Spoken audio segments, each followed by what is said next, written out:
This is AJ Wachtel. Welcome to my podcast, Wachtelligence, where I discuss with my guests the past, present, and future of the local and national music scene with a focus on Boston and New England. Today's episode, Rick Berlin, the podcast, is about the iconic life and career of one of the most important and influential singer-songwriters on the Boston music scene today.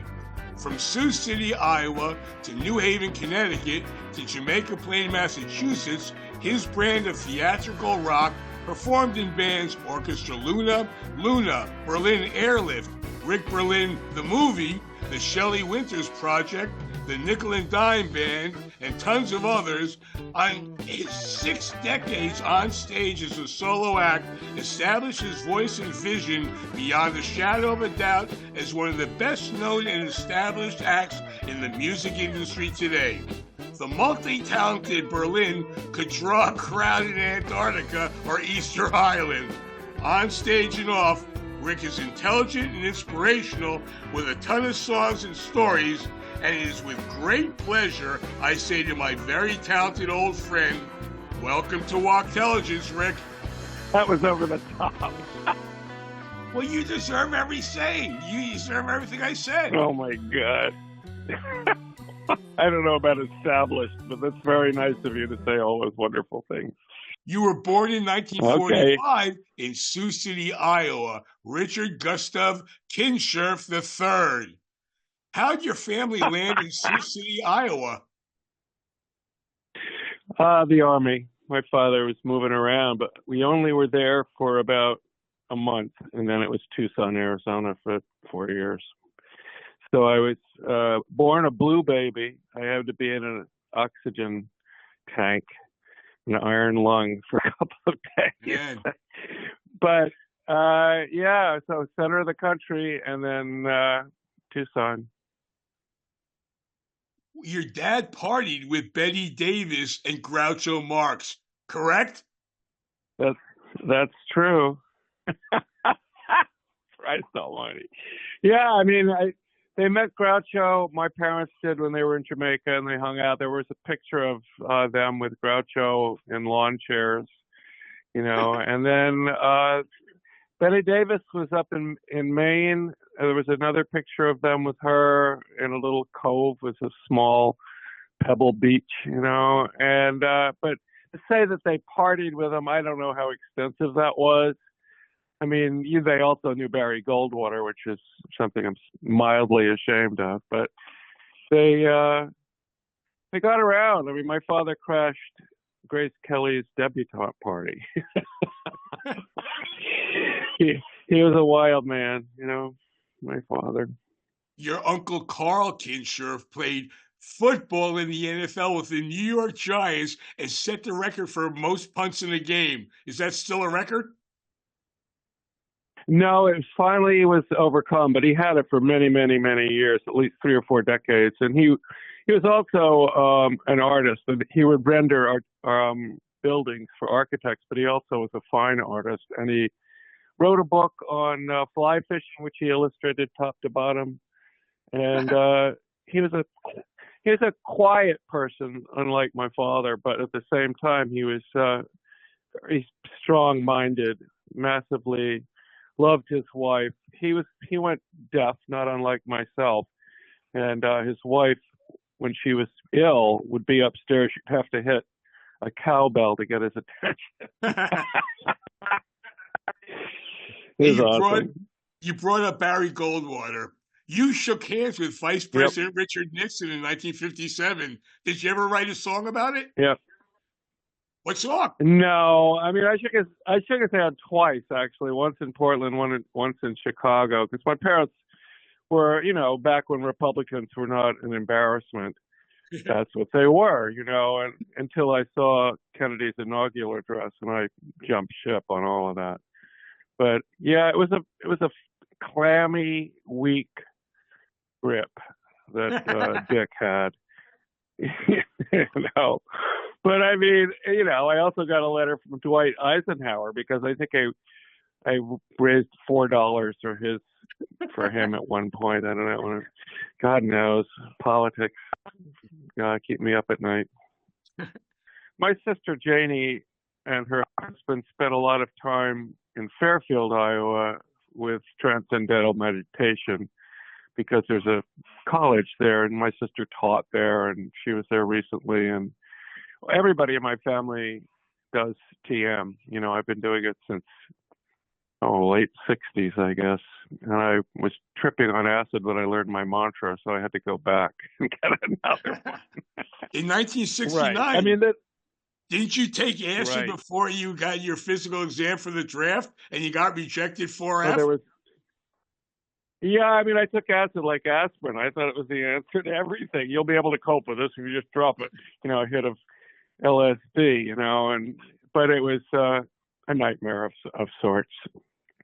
How do you know all these things? You were very thorough, AJ. Who were your influences growing up, Rick, as a musician? The main influence for me when I began to write songs were my friends who also wrote songs. I said, oh my God, what a cool thing. She sat on the floor and played 17 songs that she had written herself, and they were remarkable. And that was from my friend Francesca Raitano, who wrote the song Were You Dancing on Paper, which is the first cut on the Orchestra Luna record. And then there was this other guy named Ed Askew. He's in New York now, who played a tipple and a harpsichord, and he looked a lot like Van Gogh, as if Van Gogh was, could penetrate your soul with his eyes, and they were both extraordinary original songwriters. They didn't play songs that sounded like what was on the radio at all. Right.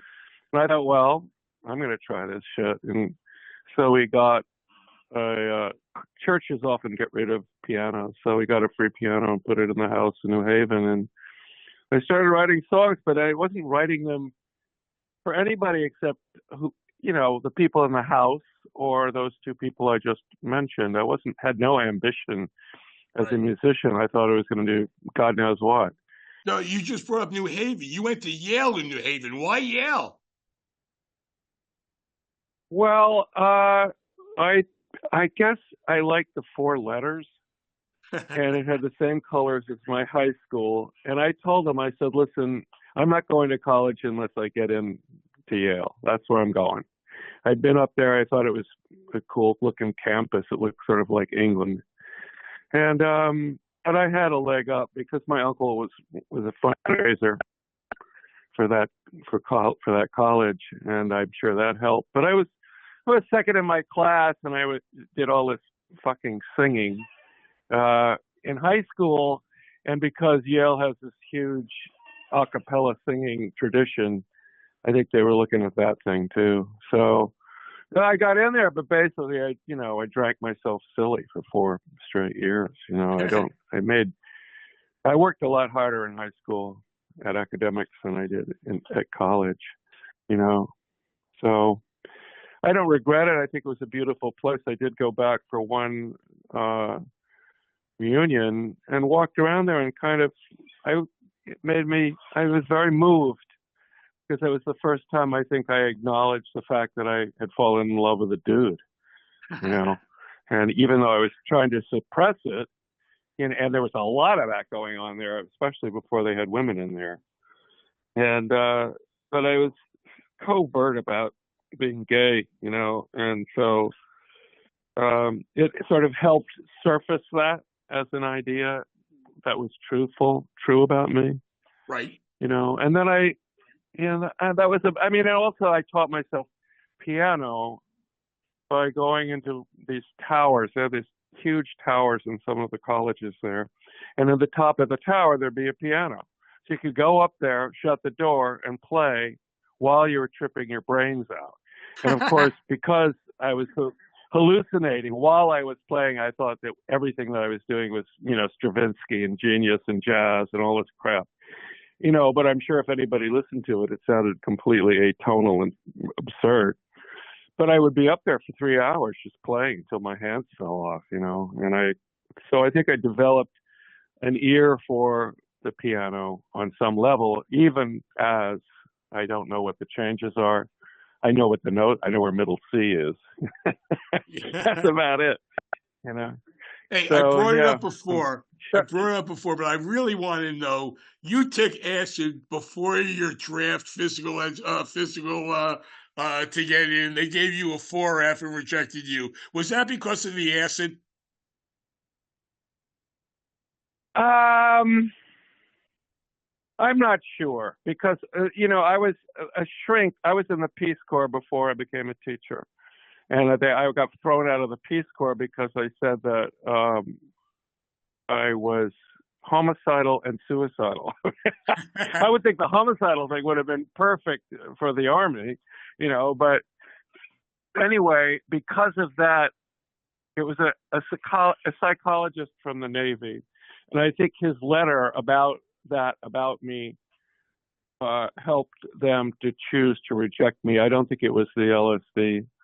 And then, but I'm not sure. I mean, I think at least 95% of everybody in my high school class went to Vietnam. I did not. Hey, let's talk about your bands. Orchestra Luna, Berlin Airlift, Rick Berlin, the movie, the Shelly Winters Project, and many others under your very, very long solo career, too. When did you become Rick Berlin and why? That's kind of interesting. I mean, I was pincher for Orchestra Luna. And then I was reading the Berlin stories by Christopher Isherwood, which Cabaret was based on. And I wasn't high, I swear to God, and the word Berlin telescoped up in front of my face. And I thought, well, Irving Berlin's a fake name. So I think I should do this. I asked the lawyer, he said, well, tell all your creditors that you've changed your name, and that makes it legal. Put it on your license. So I didn't tell my creditors that I changed my name. But I did go to talk to Oedipus, who was at the top of the hub back then for BCN. He was interviewing the guy from Live Aid. I can't remember his name now. And I said, Eddie, because I knew Eddie, had a pseudonym he'd made up, which is Oedipus, which is an amazing choice. And I said, Eddie, I'm changing my name. He said, good, go for it. All right, then I left, And so, I mean, my mother, they referred to her as Mrs. Berlin.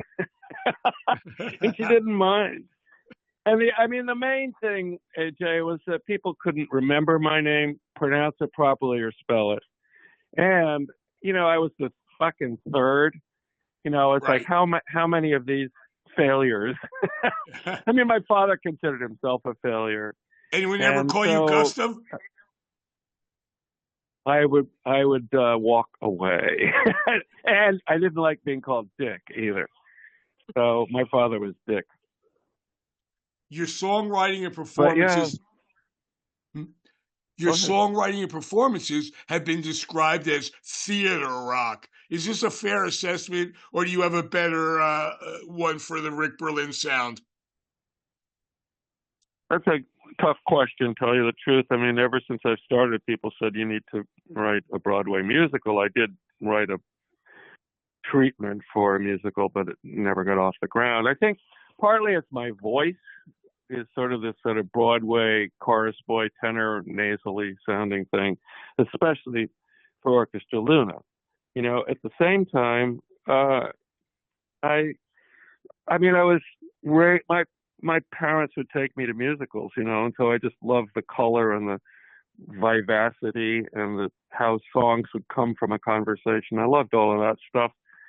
But I think as time went on, I became more of a rocker, and I just love distorted guitar and some of my, two of my bands, definitely Orchestra Luna and Rick Berlin, the movie had a theatrical element because there was choreography and costumes and moments of theater.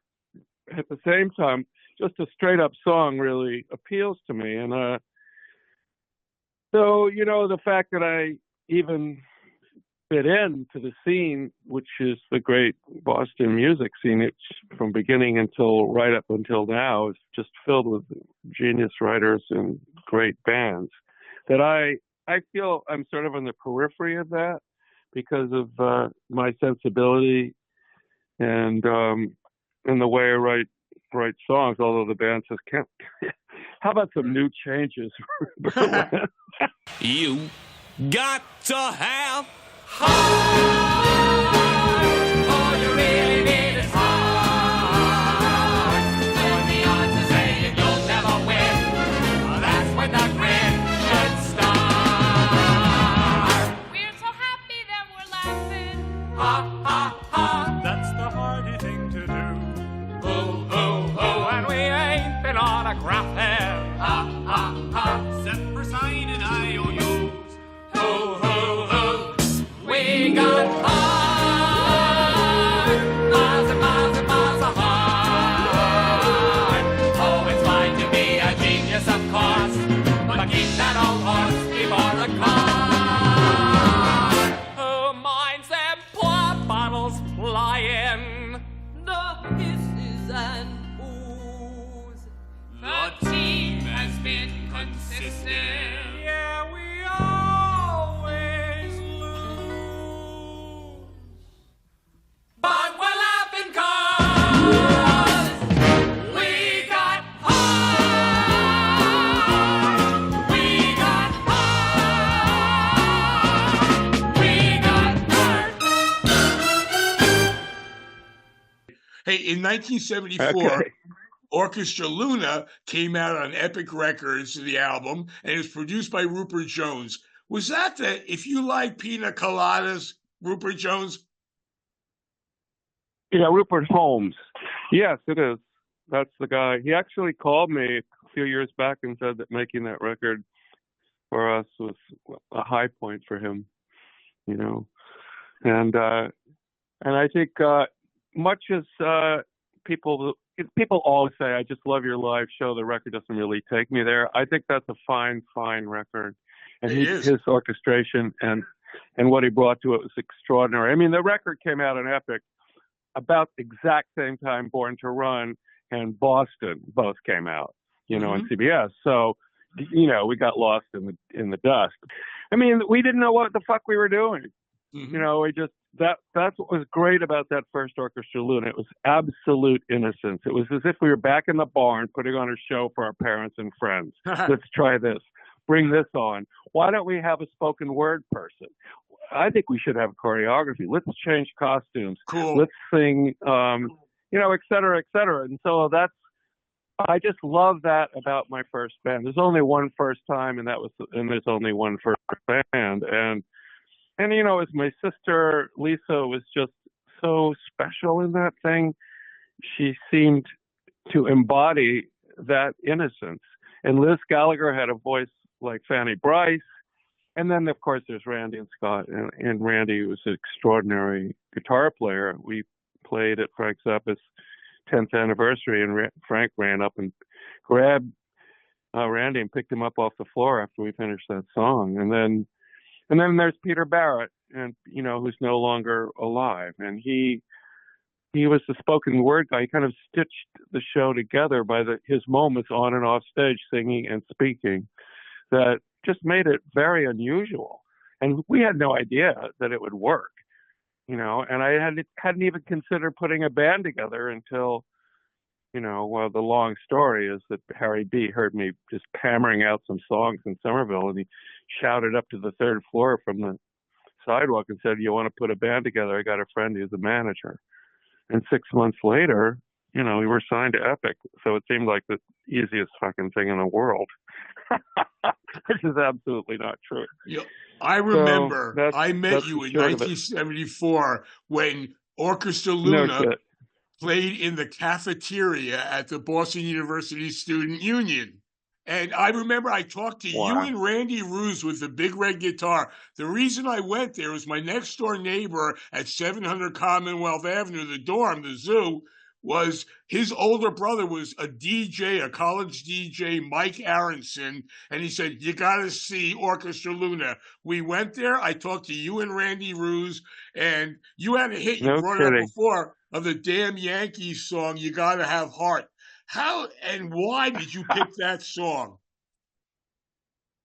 Well, it was when my sister Lisa, she thought we should sing it, you know, and because she just thought it would make sense for a band that's seemed to have, Band-Aids and rubber bands that kind of held it together.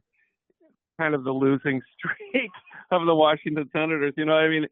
And at the same time, it was similar for the Red Sox. And then Peter did that incredible monologue in the middle of it that brought the chorus back in. And then, of course, everybody in the band except Randy could sing. So there was all these extra harmonies that, were hysterical. And then they played You Gotta Have Heart on opening day for the Red Sox. BCN played that. They did it for years. BCN played that for years on opening day at Fenway Park. Yeah, it's the gayest fucking sounding thing in the world. But I mean, the orchestration's absolutely amazing. I mean, when Rupert wanted to get the sound of the bat swinging, they took a golf club and stuck a microphone near it, and swung it, in the studio. It was just all that cool stuff. And so, yeah, I mean, my friend Seamus Moynihan's uncle ran for a representative in Southie, and he would play You Gotta Have Heart on the van speakers as he would drive around Southie trying to drum up votes. And one of the guys said, "I will vote for you if you turn that fucking song off." Hey, you went on tour with Roxy Music. How'd that happen? We did open for Roxy at the Orpheum and the Boomtown Rats and Mahavishnu and I forget one other back because Howie Cusack at Pretty Pop took us on and got us all these incredible shows because we've been signed to Epic. And so, it was absolutely extraordinary, to open for these guys. And the Orpheum's such a beautiful room, and my sister Lisa was always shy on stage, but if there were bright lights and she couldn't see the audience, which is the situation at a room like the Orpheum, she felt as if she was transported, and of course, the crowd had heard none of these songs. We didn't sound anything like the bands we were opening for. We didn't sound like anything anybody was doing, good, bad, or indifferent. I mean, the Tubes came along and professionally tightened the idea up and made it more dancey and stuff. But we were, like I said, this kind of innocent little motley group, you were getting real popular in New York City, the CBGB circle. You opened up for the Talking Heads and the Ramones. Tell me about those gigs. Did they like your set? Well, the Heads and us were bonded to some extent in the beginning through CBGBs, but we also played several shows outside of New York with them. And Tina set us up with their lawyer, who set us up to approach Seymour Stein and all these different people to try and get us signed. Yeah. And this was after the Epic debacle, which was, basically we made no money for them or for ourselves. Right. And so, we go to the Mud Club and we, Debbie Harry would be there, or, Dave Byrne would be sitting at the bar at CBG's asking if his hair looked okay, and I mean, I saw a Psycho Killer with just the three of them when, the third of the place was full, so it was an amazing time to be part of that. I mean, I wrote a song about it called Bowery Bums because we were the opposite of most of the bands that were playing at CBGB's, but they liked us because of that. I think there was a lot of generosity in that scene for people. It was possibly less competitive a scene than in other towns. It was very, very friendly and self-fulfilling for everyone, Well, how's that different? We were really tight with it. How is that the New York City scene different than the Boston scene? And the audience, how are they different? I think it's hard to say. I think we were endeared to a lot of people up here in Boston who were very moved, I think, by the songs and the presence of the people on stage for that first Orchestra Luna. In New York, the 70s were sort of terrifying and massively exciting at the same time. It was kind of an anything goes period in the 70s. And I think there was a huge surge of art, experimental music, punk, film, dance. Everything was just exploding at the same time. The garbage wasn't being picked up in the streets. There were blackouts. All those amazing things. That was a different kind of thing. Texas, Kansas City, CBGB's, and maybe one other place where you play there, and the difference being that there'd be somebody from the industry that would see you and take either an interest or turn their nose up at you. Right. Here, that was before the internet, before you could be discovered or heard anywhere in the world. Up here, it was just, I think it was because Bruce Patch, who was managing us, was connected to Lenny Pizzi, which was how we were found. And so they sent, representatives up to see us, Susan Bond was the promo person at Epic at the time. She said, what was it? I'm the woman that made Michael Jackson cut his hair. So, I mean, she got everybody to see us when we played in New York, even though, they kind of, some loved us, some didn't, We were kind of Zappa-esque in some ways, but because we did 3 weeks at the little Hippodrome after I think the last time that had been done was for the Mothers of Invention. And so it was Susan's idea that we do that. And she would bring out, the whole Warhol world. Right. And none of it was like, it just seemed so easy to us. It wasn't intimidating. It was fun and silly, and we didn't take it very seriously until after Epic dropped us, and we decided to reform and do the whole thing again, thinking, oh, this will be easy, but it wasn't. How come you didn't sign in 1976 with Sire Records? Well, we were assholes. I mean, it was there was a contract for $100,000, and we said, this is too big a band. We can't tour on that kind of money, which is absurd. We should have accepted it. So we got money from Karen Berg down the road, and she was with Warner Brothers, and she paid for us to do demos, and she passed. She said, Rick, come to New York and write musicals. That's another example of a theatrical thing. So that was the end of OL, and we decided with Luna just drop all the women, drop all of the theatricality, become sort of a moderately prog rock band with long solos and shit like that. So it went in a completely different direction. That's how Luna was really different from Orchestra Luna. Exactly. Yep. You had a great hit single, Hooray for Hollywood. I'll never forget. I was in college when that came out. Joe Pett on drums and Stephen Paul Perry on guitar. What a band. What was the difference between Randy Ruse and Stephen Paul Perry's guitar playing for your bands? Well, Steve was a rock and roller and a phenomenal vocalist. He had an amazing voice, kind of a Paul Rogers type voice. And he was hot.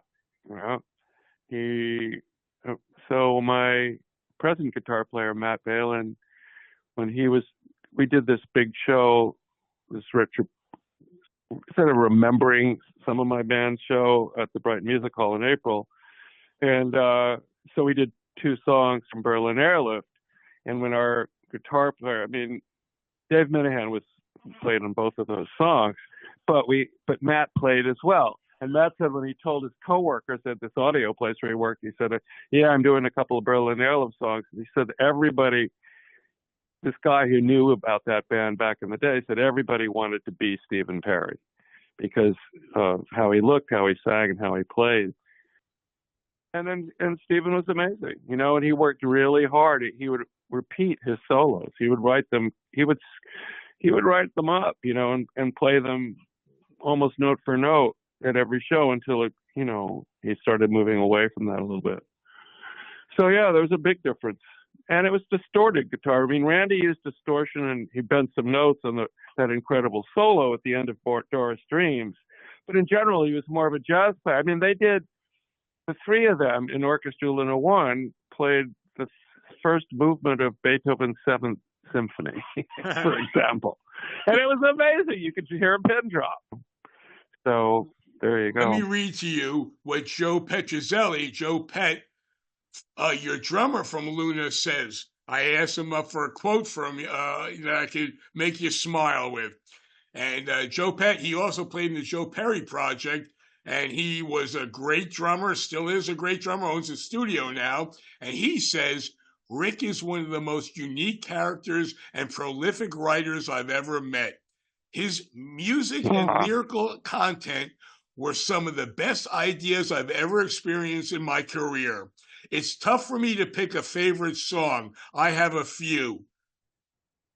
The Cage. That's beautiful. The Cage. It's You I Love. Anthem. Hooray for Hollywood. Don't Stop Me from Crying. I loved his songwriting, very cerebral. Ask him if he recalls the Chez Paris in Maine, the red wine and chicken I purchased on the way home. Well, he played that show in April with us, and he was amazing.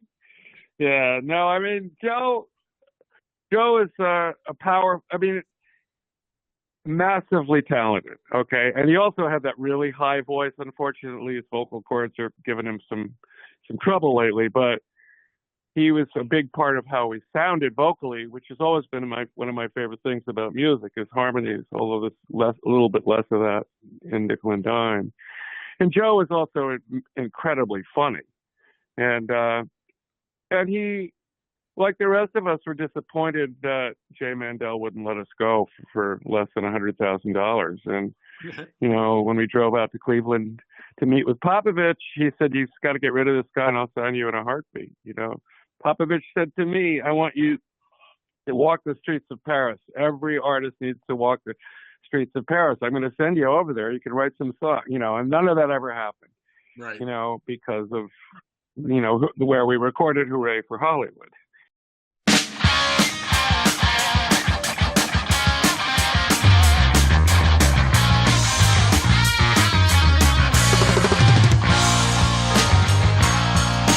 Sandra smiled at the camera.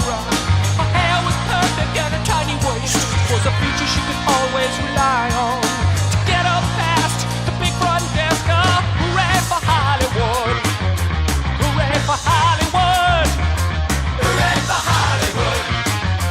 Hooray, hooray for Hollywood! Sandra met a man in a Cadillac, drove her to his Hollywood home. He promised her a lot of money. Well, he picked her up, but she let him not go again. Hooray for Hollywood! Hooray for Hollywood! Sandra made all the magazines, killed herself in a motel room. What makes her different? Who did she think she was? Tom had to marry Betty, and his pain became a blur. He and his chesty newlywed drank a lot more than they do in bed, yeah.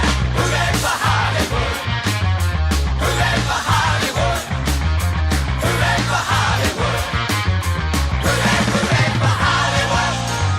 In 1982, you started Berlin Airlift and named after the Allied mission to fly food and supplies to the blockaded West Berlin in 48-49.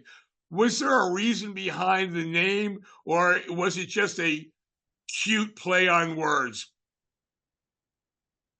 Well, it's both. I mean, I remember as a kid, my parents had this giant photo book by Life magazine of World War II. And there was a picture in there of the B-52 landing in Berlin, giving supplies to the isolated people in there, standing on the rubble as the plane is overhead. And Right. I just always loved that picture, which we ripped off and reenacted for the cover of the Berlin Airlift record. And so that's where it came from. And I thought, you know, it did include my name. Hey, you had two That great it was hits that. there. You had "Don't Stop Me from Crying" and "Over the Hill" on local radio, and you were getting a real lot of local press. Let me read to you Brett Milano, who is a music critic and journalist from the Herald and the Phoenix, and the author of 3 books. Great supporter. Brett gave me this quote about you and your music. My feeling is that Rick is the definition of a true artist, someone who lives and breathes for what he creates and puts everything he's learned and felt into his songwriting. The sheer range of styles he's worked in and personalized attests to everything good about the Boston music scene. That's a fucking amazing quote. He's a fine man. I mean, there's so many great people, radio and press people who, are hard to find work in that area of locally now, who had so much to do with the scene here and why it exploded to the extent that it did, and that we were lucky to be part of it, Hey, honored to be part of it. You brought up before about how you write a song. How do you write a song? I mean, you get an idea, just sit down at the piano. What happens? It's an odd thing, I mean, I say this all the time. Nick Cave said, if there's a song walking down the street and you don't go and shake its hand, somebody else will. So you have to it's when the iron is hot kind of thing, because I'll have periods when nothing occurs to me. But normally it begins with a phrase that somebody says, like Stephen said, "I hate everything but you," for example, before the end of Luna, and we became Berlin Airlift. And then Ricky McLean said to Robbie Minocchio, our guitar player for Nickel and Dime, back in our kitchen when they were running around, he said, "No one can be everything," and that became a song. Or Ricky also said, when we were kids, he wrote a glam rock ballad. Well, that became rock and roll.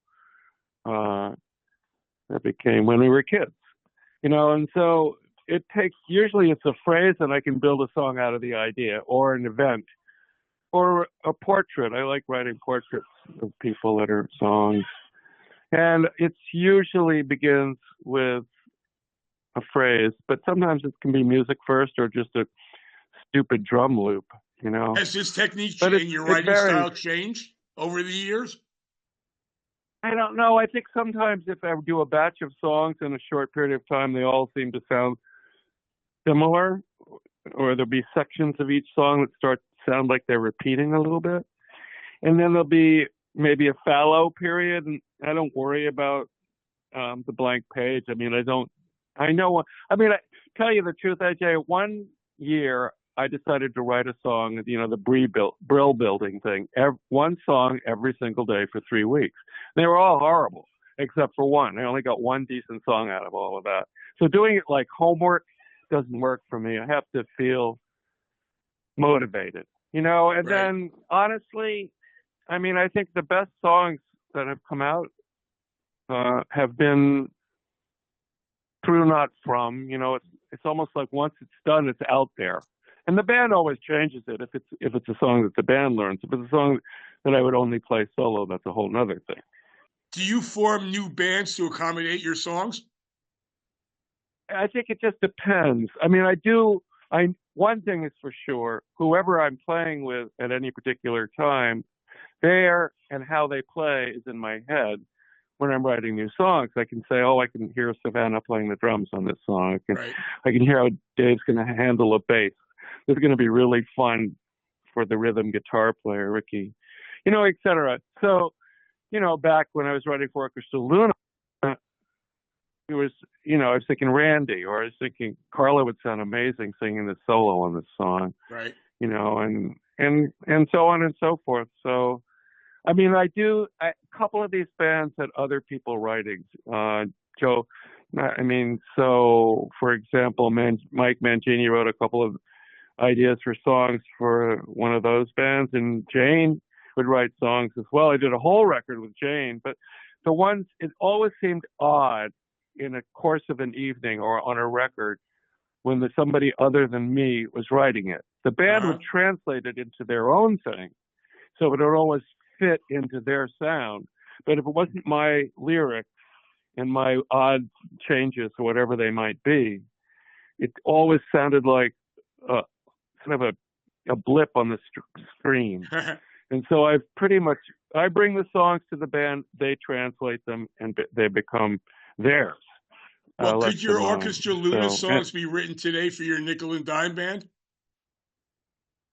I don't see that happening, no. I mean, we're going to learn some Rick Berlin, the movie songs for a re-release of that stuff. But no, I mean, I don't go backwards. I mean, it's weird how many songs. I mean, Nickel and Dime's been together for 14 years now, and some of the songs from the very first record we still play. Many of the other songs that have been on all these other seven records we don't play anymore. Some of them we only played out once, and then to go back to, I Hate Everything But You or Little Sam, something like that. No, I mean, I could play those if a show is long and it stops and I play a couple of solos, I could play a couple of those by myself. But no, I don't think so, AJ. I think it's what's next? What's next? What's next? What's new? In 1983, Berlin Airlift offered for the Jay Giles Band, and the Giles Band had a habit of taking unsigned local bands with them on the road. John Butcher, Axis, the Stompers. This was unheard of at the time. What did it mean to you at the time? Well, it's an incredible gift. I mean, I know. I think it was Dave Bieber, Oedipus, Parento, Wolf. They said, take these, try Berlin Airlift. They got a new record. Yeah. So he did, the Northeast big stadiums, and not stadiums, but big venues. And it was really fun. But it was essentially no sound check, maybe a line check, no lights. The monitors were questionable, and we were spread out. We learned a lot from this. We were spread out so far on the stage that we couldn't hear the drums even. And so basically, as honored as we were to be part of opening up for that incredible band, it was a disaster. I mean, it was, we didn't sound good. We weren't accepted. We've done some bigger shows and had full-on sound checks recently that we were super well taken care of and sounded like God, on stage. But I think things have changed that way. So, and I understand why, an opening act for a band on a massive tour like Giles, they're not going to have a lot of room for you to do your thing. Well, you guys were big. People were still. You guys were huge. You had just released Politically Damaged, the album, and Hunger Strikes was the Rock of Boston BCN's #1 hit of '83. Yeah, 7 minutes long too. Yeah, no, that's true. We were well known, but we weren't known in New Haven. We weren't known in Portland. We weren't known in Worcester, really. I mean, maybe, and we didn't do any of those shows here in Boston. So no, I don't think so. I don't know. I mean, we definitely, what was amazing back then was that BCN in drive time would play local bands, whether they were signed or not. And so you'd have fans in an audience when it was 18 plus who knew your lyrics and would sing them back to you, and you would know, this is amazing, And so, BCN was an incredible advocate of local artists, and that, of course, went down the road as radio became corporate, So that was why.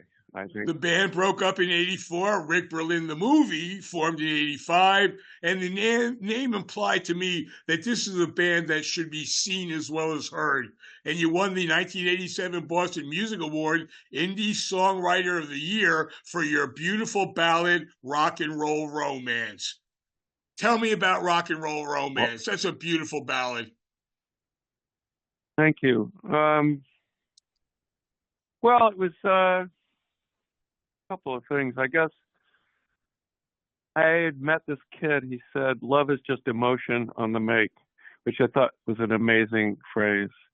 And it felt as if that's what would happen. That was happening in my life in rock and roll, with Steven and me, fucking around and doing coke and Molly and shit like that. At the same time, it seemed like all is fair, love and war and rock and roll.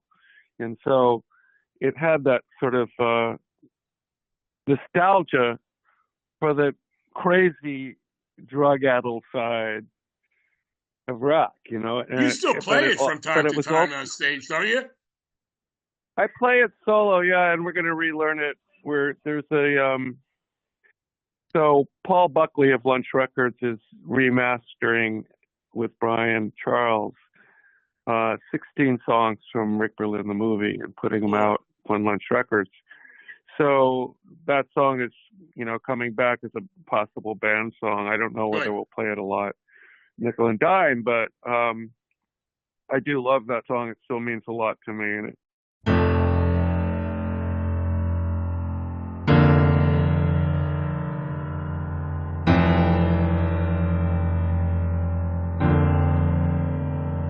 Kids are loud and laced with neon, baby faces bounce and fall, alcoholic mask of rubber, hopelessly romantic doll, singer got a pink stiletto, stinking up the microphone, drummer look real psychedelic, glasses of mercury chrome. It's just a rock and roll romance. It's all a rock and roll romance. Rick, I have to bring this up. I met your mother backstage during one of the movie's performances at the Channel. I was drunk and stoned sat down and talked to your mother in the dressing room near the front door. It wasn't the one behind the stage. And the headliner got the rear room usually, and I sat and talked to your mother and missed the headlining act. I remember that, but I also remembered. Oh my God, that's so beautiful. I talked to your mother. You introduced me. I can still picture it, and I remember how much you look like your mother. Even more so today. Yep. In 1994, you began playing Monday nights at Jocks, a transvestite bar. This went on for almost a decade. Tell me a wild story about something that happened there during your performance. Oh, God, there was the thing about Jocks, I put it up on my website, I wrote about it, was that the thing that was amazing about it was that it would, for 10 years, it became a clubhouse for different groups of people. And so maybe for the first year and a half, there'd be all these same people would come every Monday just to hang out, to be in that incredible space with that amazing stage with a spotlight. And then they'd sort of lose interest and a new group would come in. And often it would be based on, I'd ask somebody to perform. And when somebody would open for me, I would never, ever audition them. I just say, come up and play. I mean, one guy, filled glasses of different levels of water and ran his finger around the rim. And Chris Torelli said, is he going to play the glasses? I said, yeah, that's what he's doing with a microphone. So I would say, I think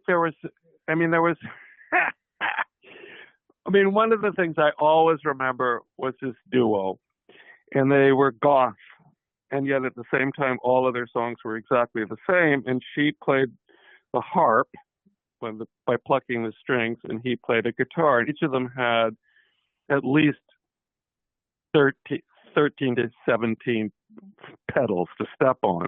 And every time they'd step on a pedal, the sound wouldn't really essentially change. And they were doing a lot of Laurie Anderson type stuff. Ha, ha, ha, ha. So they would introduce a song which would have political overtones. This is a song for apartheid in South Africa. Ha, ha, ha, ha. And then they said, this is a song for all the children that were burned in that church in South Carolina. Ha, Same thing. And she had such enormous attached eyelashes that one of them closed on her under her cheek, so she was one-eyed. and it was and I was the only person in the audience. You know, sometimes nobody would show up for any of these people. So that was amazing, you know, and it all began for the first year in which I was basically opening for Vanessa Vale, who was a drag queen, and I was supposed to pretend to play the piano, which she would pretend to sing, or I pretend to play the piano while she would pretend to tap dance, and it was really fun, and I got paid every time. But she took a sabbatical, a drag queen sabbatical, and when she came back, I replaced her by having different people open up, and so she was not happy about it, but it became much more of a musical night and less of a drag performance night. And some of those girls are just incredible, you know, still are. Rick, do you see yourself as a spokesperson for the LGBT community? No, I don't. I think I'm not good at advocacy. I think it's important. I mean, I think it's a cliche, but I mean, I think I'm not a gay guy that writes songs. I write songs and I happen to be gay, you know. I've gone to marches and I did raise money for AIDS Action Committee in 2 giant events that I put on back in the day. And I raised money politically for different people. I raised money for people in China after an avalanche over there. All these different things. I've done them, but I'm not the sort of person that can be articulate about an issue. I think it's really, really important to let people know that I'm gay, and I think it's really important for kids who are having trouble and lean towards suicide to know they're okay. I mean, I wrote this song, and I dedicate it to the It Gets Better campaign, because it's a song about a mother's love for their son, and it's for their kid, you know. And I think it's particularly difficult in this day and age to be a teenager, definitely through COVID and all of the social media, compare and contrast your popularity. And kids are just really hurting, you know, and so I advocate for them, but not in a concerted way. No, I'm just this fucking elderly, farting homosexual artist who, you know, does what he does, and I just keep doing it, and hopefully some of it's relevant to people and some of it isn't. You know, you just never know what reaches someone. Is it the backbeat of a song or is it the lyrics? In 1988, you covered Eleanor Rigby for me in Mickey O's first compilation album, Boston Does the Beatles. Oh, yeah. Why'd you pick that song? I mean, your version really rocks, and Stephen's jaw-dropping lead in it is still inspirational today. Yeah, it's amazing. I mean, I was walking on the beach somewhere, stoned, and I heard Eleanor Rigby as a dance song for some reason. Boom, boom, boom, boom, boom, boom. And so we came and we learned it, and then it had that, you know, phenomenal result. Yeah, that was cool.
wedding has been. Lives in a dream, waits at the window, wearing a face that she keeps in a jar by the door. Who is it for? All the lonely people. Where do they all come from? All the lonely people. Where do they all belong? In 1999, you formed the Shelly Winters Project and released a 6-song EP, then a full-length album in 2001, and then I Hate Everybody, Everything But You. You brought that up before in 2002. You told me a story that you talked to Shelly Winters and told her about your band. Can you please repeat that to me? Yeah, I mean, so I worked as a waiter at Doyle's in JP until we closed. I was there for 31 years. And I got a phone call in the kitchen, and I picked it up. "Oh, is this Rick Berlin?" I said, "Yeah." I said, "Well, this is Shelly Winters." And I said, "Oh, my God, how did you get this number?"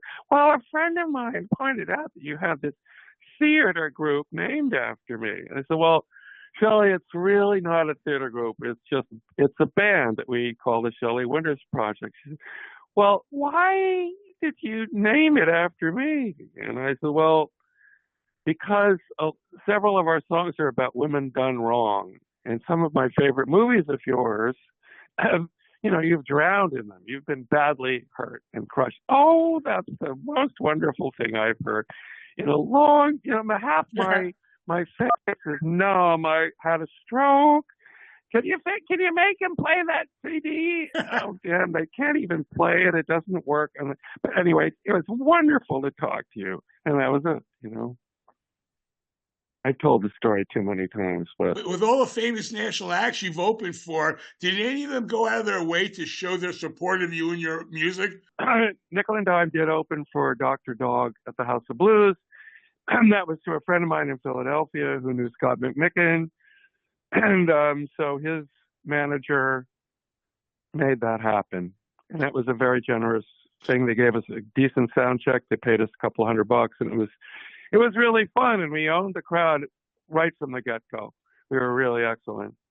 And then time went on. And a few years later, at Doyle's, actually, I met Gordon Gano from the Violent Femmes. And this was before the Femmes had gotten fully back together. And he asked if he wanted to play fiddle at a couple of shows. So he played fiddle on a couple of shows. He played on the When We Were Kids record out at Woolly Mammoth. And he also opened up, he had my band play some Femme songs at the very first Jamaica Plain Music Festival. So last October 13th, I got a phone call. I'm at CVS. He says, "Hey, Rick, it's Gordon. I would be curious, would you in any way be interested in opening up for us at the MGM Fenway Music Hall? And what kind of a place is that?" I said, "Well, Gordon, it's an extraordinary fucking room." And so he made that happen. And it was one of the best times I've ever had in my life on a stage. They gave us a lot of money. They gave us an hour and a half full-on sound check. It sounded like a record on stage. And before we played a note, there were 5,000 people there. Maybe 200 of them knew any of our shit. We owned that room. It was just amazing, AJ. So I would say Gordon is definitely somebody that's, made room for us.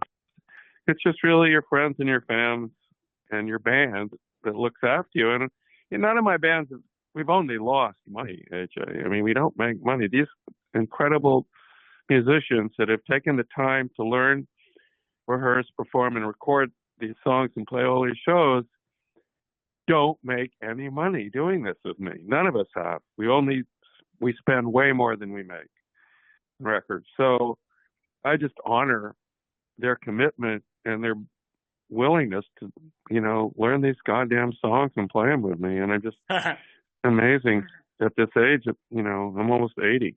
So fucking awesome. Yeah.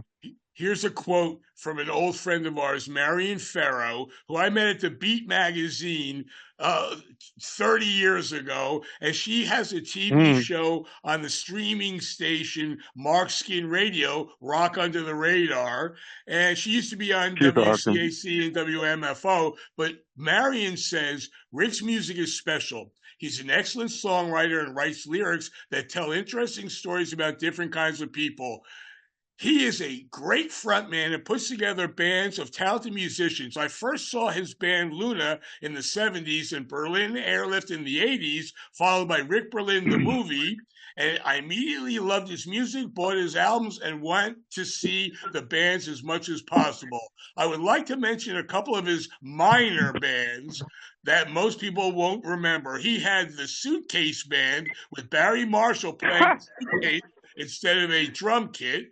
Then in the 90s with Rick Berlin and The Awful Truth with bassist Chet Cahill, who died 15 years ago, and Beth Harrington, Lee Harrington from the Neighborhoods bassist, his sister.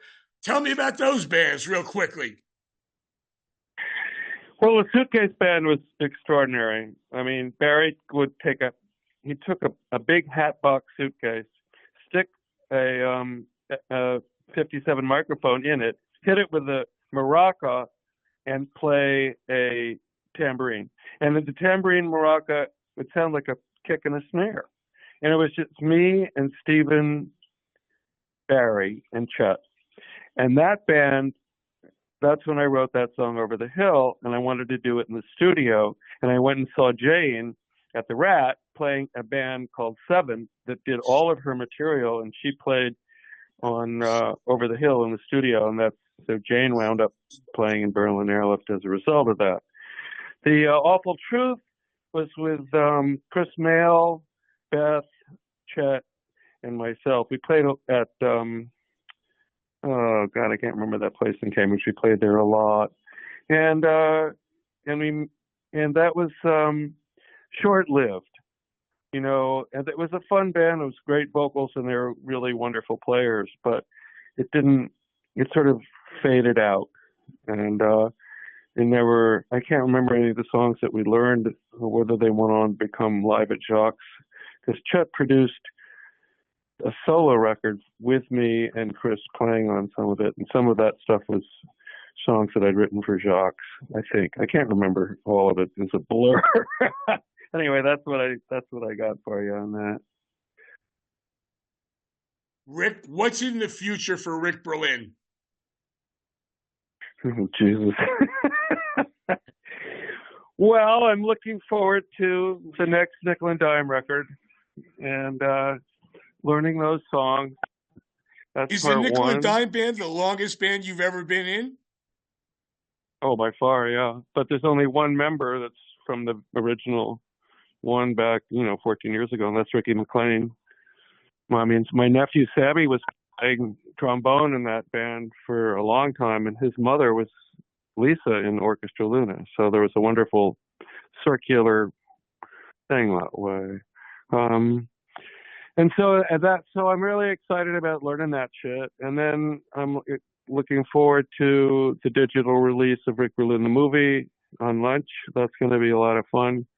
I love making videos, so I've got in my head all of the videos that would be part of this next record. And then, looking after my friends and seeing that they're okay, and hoping to continue to live in Jamaica Plain without being priced out, because I love it here. But I do co-produce the JP Music Festival. This will be our 12th year. And it's an amazing thing for the community. The money is, it's a nonprofit. We don't pay ourselves. It costs about $35,000 to put it on every year. 2 stages, high level production, so that everybody sounds good. The promotion is massive, and so it's really, the rule is you have to play original music, and you have to live or work or have a close connection to Jamaica Plain. Because people have been forced out of here, we're kind of expanding it a bit further. and it's always the first Saturday after Labor Day from noon to 7, and it's a lot of work, and it feels amazing on the day of because it's just really happy. It's kids, dogs, family, porta potties, food trucks, and nonstop music. A band plays 20 minutes on one stage while the other one's getting ready on the second stage. They play 20 minutes back and forth, all genres, ages, and persuasions up there on the stage. It's pretty awesome. Rick, my final question I ask all of my guests on Wachtelligence: what was the first concert you ever attended? Oh my God. Well, I think it was at Yale. It was Nina Simone at Wolsey Hall, and she came out in a cowl. Her entire face was covered by this massive cowl, and then as she went into Young, Gifted, and Black, she shoved that thing off her head. It was very tight weave in her head, very close to her head. She's an amazing woman, amazing face. So I think I'm pretty sure that was the first one, but I really, it's a tough call, man. But anyway, I really appreciate all this time and all these well-researched questions. You're amazing. Thank you so much for being on Wachtelligence. Awesome, man. And hopefully I didn't get myself or anybody else in any kind of trouble. Thanks so much for listening to this episode of Wachtelligence. You can connect with me on Facebook at Wachtelligence. Thanks to my producers, my son Harrison and David Schwartz, and Harvey Brooks for my theme song. Don't forget to subscribe. I don't care what you think of me. Don't need no jailer to set me free. Don't want strangers filling up my cup. Don't need no advisor to show me down from up.